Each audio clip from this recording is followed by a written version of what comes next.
Bonjour tout le monde et bienvenue dans ce webinaire sur le dimensionnement acier dans SIA Engineer. Je suis Yael Verkamer, je suis responsable produit chez SIA Engineer pour tout ce qui est dimensionnement des matériaux et leur développement. Et je vais vous présenter aujourd'hui ce webinaire. Comme vous pouvez le voir par l'heure et la date sur mon écran, c'est une version pré-enregistrée. C'est parce que pendant le webinaire, je serai là en live pour répondre à vos questions. Vous n'aurez pas l'occasion de parler, mais il y a une petite boîte de questions où vous pouvez poser vos questions et je vais vous répondre durant le webinaire à vos questions. Aussi, la session est enregistrée et quelques jours après le webinaire en live, il sera disponible sur YouTube pour le partager avec vos collègues ou pour regarder un passage que vous voulez re-regarder, par exemple. Voilà. C'est un webinaire un peu particulier parce que je vais essayer de faire deux choses en même temps, étant montrer en détail les nouvelles fonctionnalités de la version 24 pour l'acier et donner une forme d'introduction pour des nouveaux utilisateurs ou des utilisateurs débutants de toutes les possibilités et capacités pour le dimensionnement de l'acier dans SIA Engineer. Donc, je vais essayer de mettre tout ce qui est nouvelles fonctionnalités bien au début. Et dès que j'aurai expliqué toutes les nouvelles fonctionnalités, je vous le dirai. Si vous n'êtes pas intéressé par la deuxième partie, vous pourriez quitter le webinaire si vous avez envie ou rester comme vous voulez. Et puis après, je continuerai avec oui, une vision plus globale du logiciel pour l'acier. Donc voilà, avec ça, je vais commencer mon webinaire. Et je vais commencer juste en créant un nouveau projet. Voilà, pour que vous voyez comment ça se passe. Et dans ce nouveau projet, évidemment, je vais sélectionner mon matériau d'acier. Donc là, vous voyez qu'il y a une grande liste de matériaux disponibles. Et je dois en choisir un, c'est la valeur par défaut. Donc ça ne veut pas dire que je vais que pouvoir utiliser ce type d'acier dans mon projet. Non, vous pouvez utiliser tous les types, mais par défaut, ce matériel-là sera sélectionné. Ceux-ci sont tous les matériaux liés à l'Eurocode. Bien sûr, nous supportons aussi d'autres normes. Euh, donc là, il y a l'Eurocode. Si je fais ajouter, vous voyez que nous supportons aussi la norme brésilienne, la norme américaine et la norme suisse. Et aussi, celle-ci n'est pas encore dans la version 24, mais dans la version 25, nous aurions aussi la prochaine génération de l'Eurocode qui sera disponible. À ce moment-là, je ferai probablement un webinaire sur la nouvelle génération et les différences entre l'ancienne et la nouvelle version. Si vous êtes intéressé, faites-moi savoir, bien sûr. Mais voilà, c'est une petite nouveauté qui va arriver dans une prochaine version. Donc, si vous sélectionnez un autre code comme le code américain, alors dans la liste de matériaux, vous allez trouver aussi les types de matériaux liés à la norme américaine. Et bien sûr, avec l'Eurocode, nous avons des annexes nationaux à sélectionner et vous avez même l'occasion de définir un nouvel annexe ou de modifier certains paramètres de l'annexe pour créer un peu un code personnalisé ou différent si vous voulez supporter quelque chose qui n'est pas là dans SIA Engineer encore. Ouais, voilà, je vais commencer le nouveau projet. Voilà. Et puis, je vais vous montrer notre librairie des sections.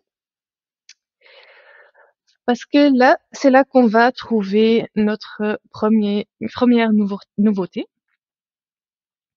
Donc, nous avons une liste des profils types de bibliothèques où pour chaque forme, vous allez trouver...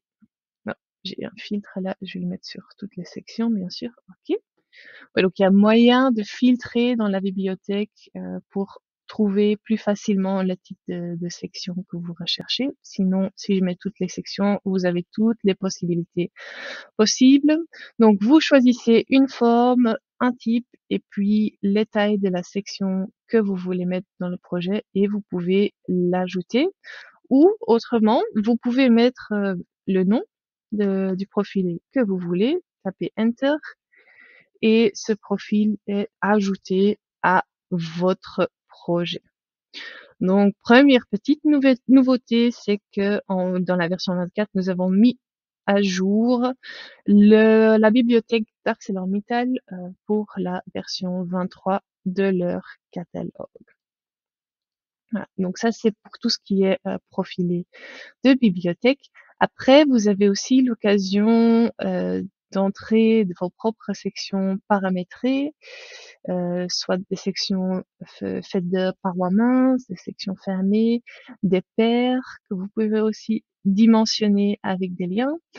Ou si vous trouvez pas le type de profil que vous recherchez, il y a toujours moyen d'entrer un profil général où c'est possible en fait de charger, importer d'un fichier DXF ou DWG un profil que vous avez dessiné, soit de le dessiner vous-même dans l'application. Et même pour ces sections importées, si vous mettez une définition avec des lignes centrales qui ont une épaisseur, il sera possible de faire un calcul de place. Donc, si je vous mets une petite paroi mince, je vais faire n'importe quoi. Hop. Fermer. Voilà. Il sera possible, si je mets à jour, de faire une classification de cette section. Je vais mettre juste la compression normale. Mise à jour, vous voyez que ma section est de classe 4. Et même possible de regarder de quoi a l'air la section efficace pour chaque direction d'effort. Voilà.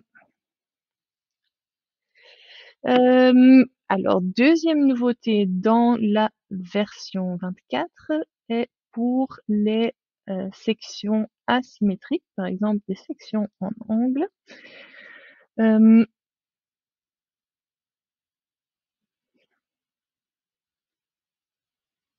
Je vais la mettre à jour. Ouais, voilà. Donc là, vous voyez, pour les sections en angle, en fait, les axes principaux de la section ne sont pas les mêmes que les axes locaux, qui sont axés selon les jambes de mon L, alors que les axes principaux sont tournés. Et typiquement, pour un contrôle dans l'Eurocode, la vérification se fait selon les axes principaux. Par contre, de temps en ça peut arriver que la section en L, elle est posée contre une tôle, par exemple, et qui, en fait, la retient de bouger dans la direction de ses axes principaux et la force d'uniquement bouger selon ses axes locaux. Dans ce cas-là, ça n'a aucun sens de faire le contrôle selon les axes principaux et on aimerait bien forcer le contrôle selon les axes locaux. Si c'est le cas, nous avons donc développé la nouvelle option tenue par la tôle profil. Si vous activez cette option, vous allez voir que le logiciel oublie complètement le fait qu'il y a des axes principaux tournés et il va faire semblant que les axes principaux sont les mêmes que les axes locaux. Aussi pour les résultats ici ou pour les résultats dans le menu de résultats, les efforts internes, si vous allez les demander selon les axes principaux, vous avez aussi les recevoir selon les axes locaux. Mais de façon plus importante, dans le contrôle acier, vous allez voir que le contrôle a été fait selon les axes locaux. Et ouais, alors il faut faire une note. Je vais vous montrer ça avec un de mes éléments. Voilà, donc j'ai ici un profil en Z qui est tenu par la tôle profilée. C'est un profil formé à froid, donc ça va vous montrer directement aussi le contrôle qui est possible pour les sections minces. Juste regarder que je prends les sorties détaillées. Hop, je vais régénérer. Ah ouais, bien sûr, je me devais faire pour ma sélection actuelle. Voilà. Donc voilà la sortie pour le contrôle acier. Et vous trouvez ici, là où on vous montre les efforts internes utilisés pour le contrôle, que la section est tenue par tôle profilée et ne peut pas se plier autour de son axe local. La rotation et des axes principaux est négligée.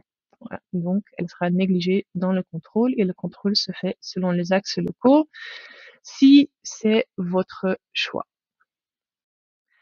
Pour montrer notre dernier nouveau développement, je vais skipper un peu la suite logique et vous montrer d'abord le contrôle à l'ELS de la structure et des déformations locales. Donc pour ceci, je vais rentrer dans le contrôle ELS. Je vais sélectionner un portique plutôt pour regarder les résultats. Voilà. Et je vais régénérer dans quelques secondes. Mais d'abord, regardons d'abord le contrôle d'unité d'ensemble. Voilà.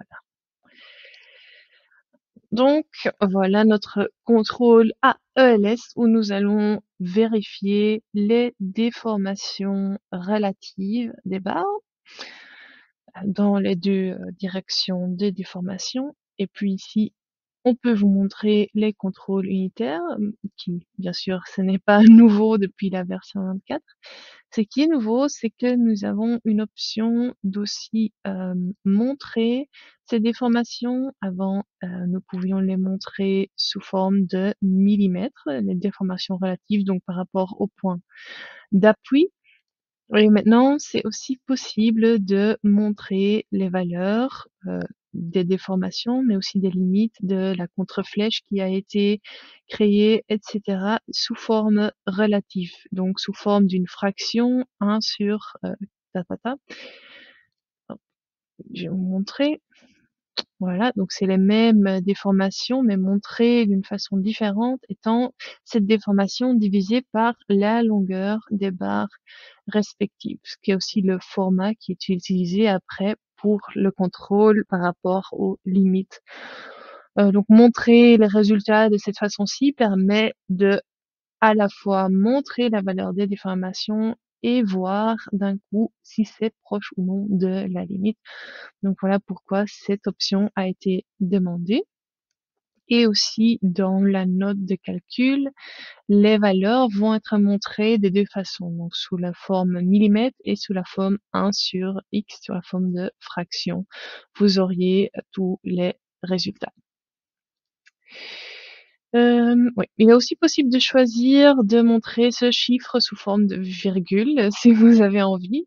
Pour moi, ça ne fait pas beaucoup de sens, mais dans notre menu de gérage des unités, pour gérer les unités, vous pouvez changer la fraction ou le chiffre à virgule si vous voulez. Et me voilà à la fin des nouveautés pour l'acier dans la version 24 spécifiquement. Ces nouveautés sont aussi disponibles pour nos contrôles de l'aluminium. Donc voilà. Si vous étiez là uniquement pour ça, je vous souhaite une très bonne journée. Et pour le reste, je vais continuer à vous montrer un peu les capacités générales de notre dimensionnement pour l'acier. Voilà.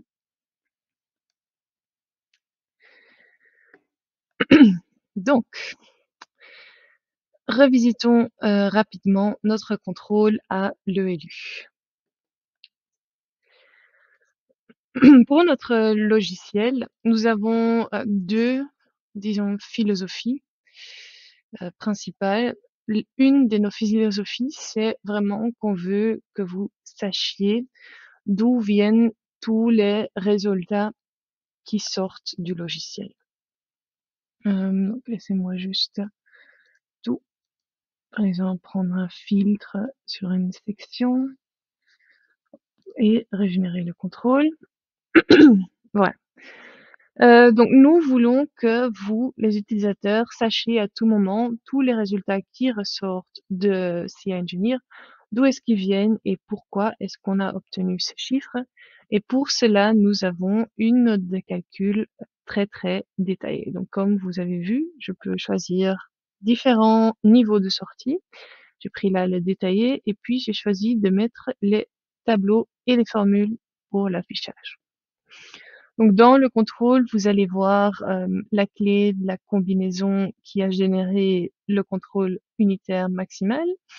Vous voyez les coefficients partiels de sécurité utilisés, les matériaux. Vous voyez aussi le code utilisé pour le contrôle et l'annexe nationale qui a été sélectionnée.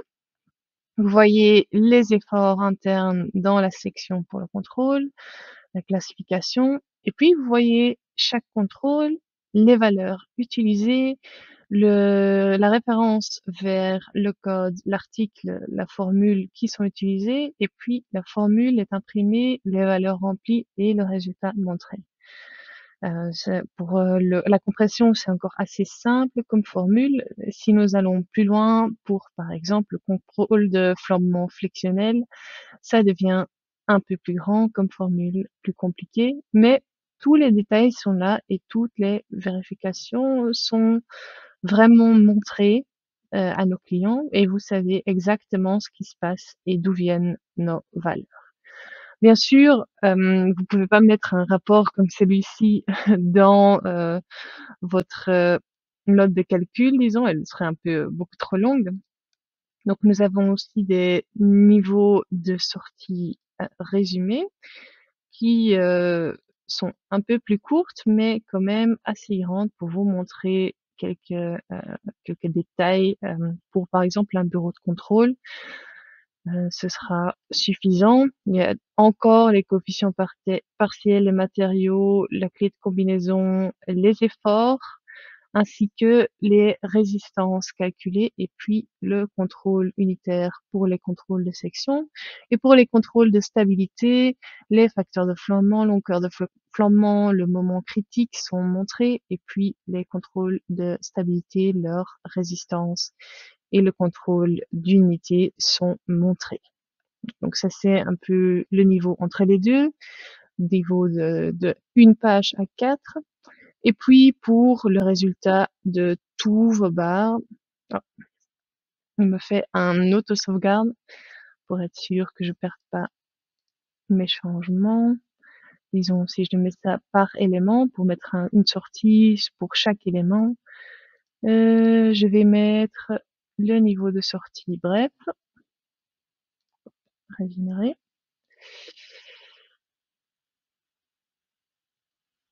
Et voilà, donc là vous pourriez sortir pour tous vos barres le cas, le profil, le contrôle unitaire en section en stabilité, le contrôle d'ensemble et en dessous, les clés de combinaison pour chaque cas sont montrées.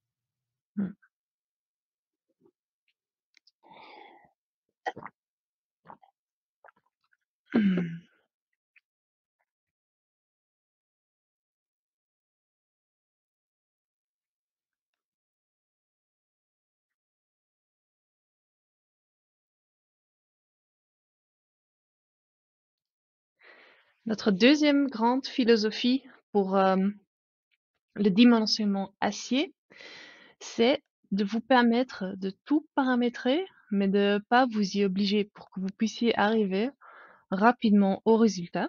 Donc ici, par exemple, dans ce projet, j'ai juste dessiné ma structure, introduit mes sections, ma géométrie et introduit les charges.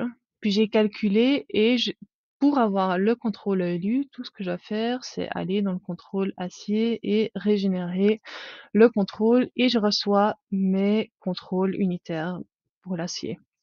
Donc très rapidement, j'arrive à des résultats sans devoir passer par plein de menus où je dois paramétrer, entrer des choses. Ouais, voilà. Donc pour rapidement arriver à un résultat. Par contre, on veut aussi vous permettre d'adapter un max de choses possibles. Et puis, il y a certaines choses qu'il faut vraiment adapter. On peut faire de notre mieux pour mettre les meilleurs paramétrages possibles par défaut, mais certaines choses, il faudra de toute façon vérifier. Un des menus les plus importants pour le paramétrage que vous passiez, que je veux que vous connaissiez, c'est le menu des longueurs de référence et paramètres de flambement. Ok.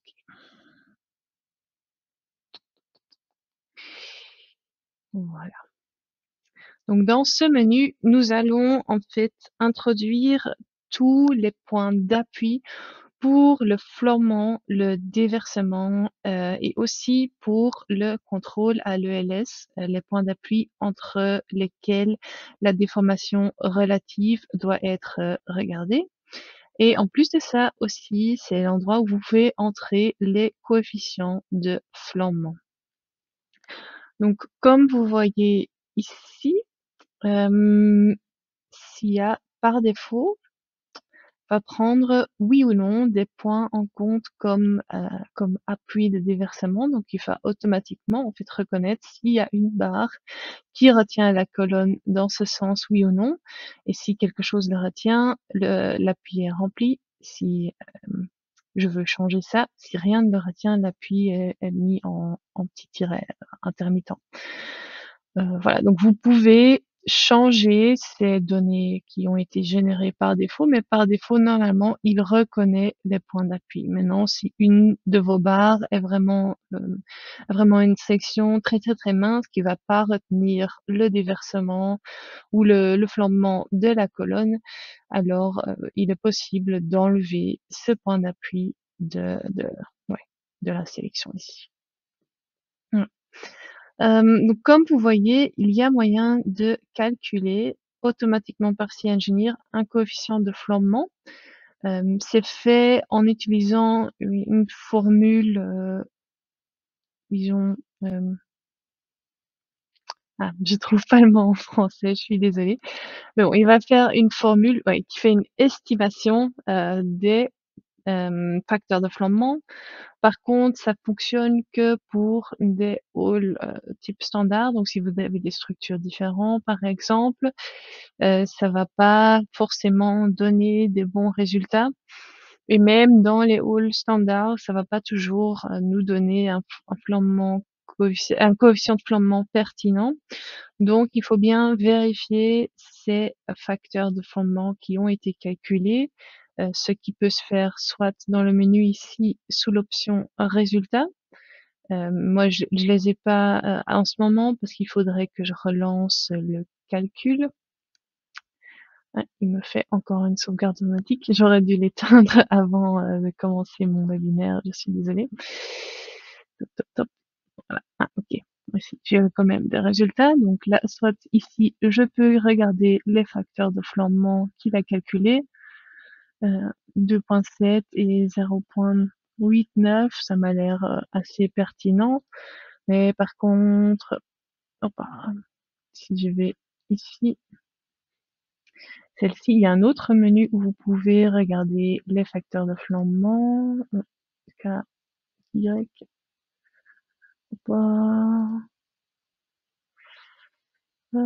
sélection actuelle. Ouais. C'est juste pour ceux que j'ai sélectionnés là, oui. Et KZ, je pense que c'est celui-ci qui va bugger. Oh non, ils sont tous les deux. assez correct, disons. Mais parfois, vous allez voir, il peut sortir des facteurs de flambement, disons 8 ou 9. Et en ce moment-là, il faut quand même bien voir que vous mettez les bons chiffres. Une autre option, c'est de faire un calcul non linéaire avec des imperfections globales et locales et un calcul géométrique non linéaire. Et alors, le contrôle flambement peut être négligé. Du coup, il n'y a pas besoin d'entrer des facteurs de flambement. Une troisième option, c'est de faire un calcul de stabilité et de calculer le facteur de flambement suite au chargement critique qui sort du calcul de stabilité, ce que vous pouvez faire avec des données éléments de stabilité. Voilà. Donc retournons dans notre menu pour mon poteau, mon menu flambement. Donc si j'ai pas envie de faire un calcul second ordre ou des calculs de stabilité et que mon coefficient de flambement n'est pas comme je le voudrais, je peux changer l'option de calculer vers coefficient et entrer un coefficient de flambement différent. Vous pouvez adapter les points d'appui comme vous le sentez et aussi pour la flèche, vous pouvez adapter les points d'appui et aussi adapter les limites de flèche utilisées. Par défaut, elles sont les mêmes que dans la configuration globale du logiciel que je vous montrerai tout à l'heure. C'est un paramétrage qui se fait pour toutes les barres en même temps, mais si pour une barre spécifique vous voulez utiliser des limites différentes, c'est possible de le faire dans ce menu. Et aussi, il est possible de définir une contreflèche, soit de laisser le logiciel calculer la contreflèche nécessaire pour passer le contrôle à l'ELS, soit introduire manuellement une contreflèche définie sous forme relative ou sous forme absolue de la longueur de la barre. Voilà. Donc une fois que vous avez mis tous vos paramétrages pour cette colonne, peut-être que vous voulez la partager avec d'autres colonnes. Donc je peux par exemple l'appeler colonne. Ah, c'est pas le moment. Voilà. Je peux enregistrer ces données. Et puis si je sélectionne d'autres colonnes qui partagent la même configuration, je peux aussi leur mettre mon nouveau paramétrage de flambement et ils partageront ces mêmes données. Si je change ce paramétrage, ils vont tous changer en même temps. Donc vous pouvez faire des groupes de flambement pour chaque type d'élément dans votre modèle et puis vous allez trouver, je pense que je cherche flambement, voilà, et groupe de flambement. Voilà, vous allez aussi voir un menu, vous pouvez voir tous vos groupes de flambement que vous avez définis et puis les modifier, supprimer, tout ce que vous voulez avec. Donc comme je vous ai promis, je vous montre aussi le menu de configuration assez général. Donc ici, c'est le menu où vous faites tout le paramétrage pour le modèle entier, pour toutes les poutres, les colonnes. Ensuite, il y a les autres menus, donc le menu de flambement ici, où vous pouvez qu'on vient de montrer, où vous pourrez partager les données de flambement. Et puis, il y a d'autres menus de barres locales, des données d'éléments acier. Vous pouvez ajouter des appuis de déversement local. Pouvez ajouter une tôle profilée qui sera prise en compte pour la rigidité de la barre au flambement, des raidisseurs, des étrésions, j'apprends un mot, c'est des links en anglais, qui permettent de calculer des poutres à double section qui sont liées avec des liens. Voilà. Donc ceux-là, ils sont par poutre et le menu configuration acier, c'est pour toutes les poutres globalement ensemble. Il y a plein de choses que vous pouvez adapter dans ce menu. Par standard, Je pense que les options par défaut sont bonnes, mais il y a toujours des personnes qui préfèrent faire autrement. Donc, on propose l'option de changer les choses. Par exemple, nous utilisons beaucoup d'études complémentaires à l'Eurocode, dont celle, par exemple, de Semicon Plus, qui permet en fait de faire une classification des sections un peu plus économique que l'Eurocode même, mais c'est une étude complémentaire à l'Eurocode, donc il n'y a pas de contradiction entre les deux. C'est possible de l'utiliser. Par contre, pour les personnes qui veulent suivre purement l'Eurocode, vous pouvez dire que vous voulez pas utiliser ces méthodes additionnelles. Voilà. Pour le déversement, nous avons plusieurs méthodes pour calculer les facteurs C1, C2, C3 dans le calcul de n critique. Tout ça peut être trouvé ici. Et puis, nous avons quelques configurations générales qui peuvent se faire. Nous pouvons forcer une vérification élastique. Ça veut dire que dans la vérification, on ne va pas autoriser les sections de passer dans les déformations plastiques. Donc, on va uniquement utiliser les résistances élastiques, comme si tout était en fait classe 3, pour le contrôle. Voilà, si vous avez envie, on peut forcer ça. On peut forcer des contrôles en section uniquement, ça veut dire qu'aucun contrôle de flambement ne sera exécuté. Cette option-là, je ne l'ai pas utilisée pour le modèle global, mais par exemple pour mes contrevendements, j'ai ajouté cette option localement sur les barres parce que évidemment dans mon calcul linéaire, elles reprennent un peu de compression alors qu'elles ne le devraient pas et du coup ça nous fait un contrôle qui explose. Donc pour éviter ça, j'ai mis qu'il n'y a pas besoin de vérifier la stabilité de mes contrevendements. Ouais.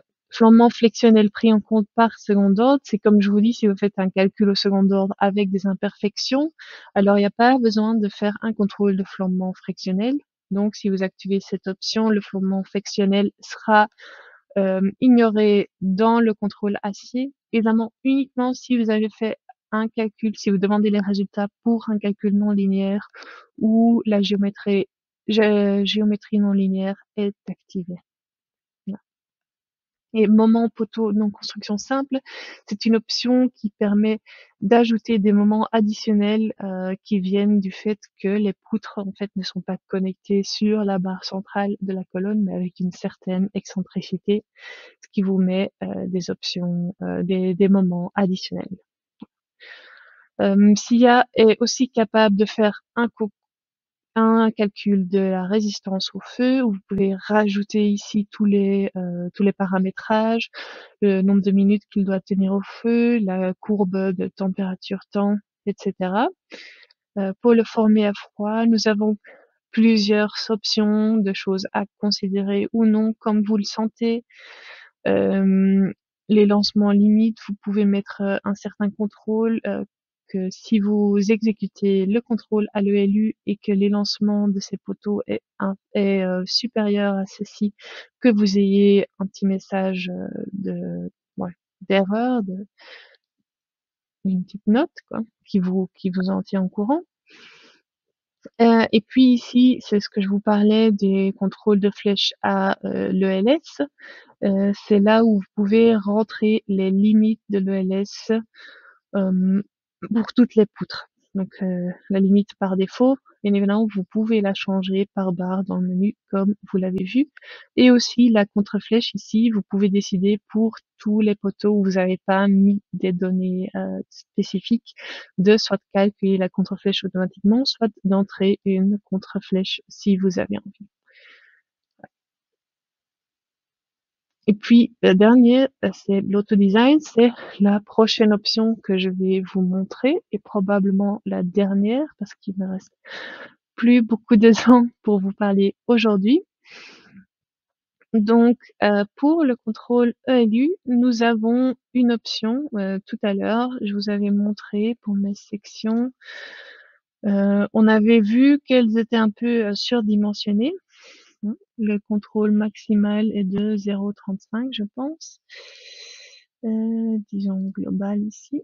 Oh, voilà. Et donc, SIA vous permet en fait d'automatiquement chercher une section meilleure pour passer le contrôle. Donc, c'est le menu qui s'appelle Auto Design ici que je vais lancer. Voilà. Et je vais optimiser pour un contrôle max de 1. Certaines personnes préfèrent le limiter à quelque chose un peu plus bas. Si vous avez envie, vous pouvez adapter ceci. Je fais optimisation et il va chercher le profil qui va passer mon contrôle. Ici, je les ai triés par hauteur. On pourrait aussi les trier par l'air pour optimiser pour le poids. Et puis il y a aussi possibilité de créer en fait des listes. Donc là, il va juste optimiser dans le catalogue des HE pour trouver la meilleure option, mais vous pouvez aussi créer des listes de sections dans lesquelles il devra aller chercher. Donc, je vais relancer. OK. Voilà. Et là, si je régénère, mon contrôle devrait toujours passer, mais il devrait être un peu plus proche de 0,58. Bon, pas tellement, mais j'ai quand même économisé un peu de matériel. Pour les sections de bibliothèque, il va donc chercher dans la liste de bibliothèque. Si vous avez des sections paramétrisées à la main, vous avez un total avec des longueurs, il y a aussi moyen de faire l'auto-design pour ces sections-là en disant, lui donnant des intervalles de hauteur entre lesquels il peut choisir et des intervalles d'épaisseur et tout ça. Donc, vous pouvez choisir quels paramètres optimiser, quels paramètres garder fixes. Donc, tout est possible à ce niveau-là. Si vous préférez avoir la main vous-même sur l'optimisation et vous-même changer les sections, si vous changez une section du modèle, en fait, les résultats vont être effacés automatiquement. Et parfois, c'est un peu pénible parce qu'on va pas adapter qu'une seule section après un calcul, mais on voudrait changer plusieurs sections, ensuite lancer un calcul et puis revérifier si tout passe bien. Donc, pour éviter que nos résultats s'enlèvent en changeant de section, on a développé ici la petite méthode verrouillage des résultats. Et maintenant, je suis libre de sélectionner une colonne. Oh, celle-ci, disons. Jetez-moi la sélection actuelle. Enfin, regardons son contrôle unitaire, beaucoup trop bas. Alors, je peux aller ici et gérer le profil qui est utilisé. Je peux le modifier. Au lieu d'une HB 260, B, je vais mettre quelque chose de plus petit. Hop, ok, ok, ok. Et puis, je peux continuer ma liste et vérifier les autres barres et changer leur section. Quand j'ai fini, je peux enlever le verrouillage et vous allez voir, mes résultats vont être partis et ça va me forcer de relancer un calcul pour vérifier mes résultats après. Mais au moins, j'ai pu encore regarder les résultats pendant que je changeais les autres sections. Sinon, si vous changez une section, les résultats s'en vont directement. Voilà. Bon, je pense qu'il me reste plus beaucoup de temps pour vous montrer plein de choses, mais j'espère que jusque-là, c'était intéressant de voir les possibilités. Et oui, il me reste encore plein de choses à en parler. On pourrait regarder plus en détail les profils formés à froid. On pourrait regarder comment définir des ouvertures dans des profils et comment ils sont pris en compte dans le dimensionnement. On a aussi le dimensionnement des connexions, non, les assemblages acier, voilà, merci. Et on a toute une solution possible pour faire un calcul d'échafaudage avec les coupleurs, les calculs des assemblages d'échafaudage spécifiques. Oui, donc il me reste plein de choses à vous montrer que malheureusement en 30 minutes et avec les nouveautés de la version 24, ce sera impossible d'y arriver. Donc si un de ces sujets vous intéresserait particulièrement, n'hésitez pas à me laisser dans les questions un petit commentaire ou sur YouTube si vous regardez cette vidéo sur YouTube. Laissez-moi un petit commentaire et peut-être que je pourrais organiser un autre webinaire pour vous montrer cet aspect-là en détail. Et voilà, à part ça, je vous remercie d'avoir été là avec moi aujourd'hui. J'espère que c'était intéressant de voir CI Engineer, de voir nos développements, de voir comment fonctionne le contrôle acier en général. Et j'espère vous revoir dans un prochain webinaire.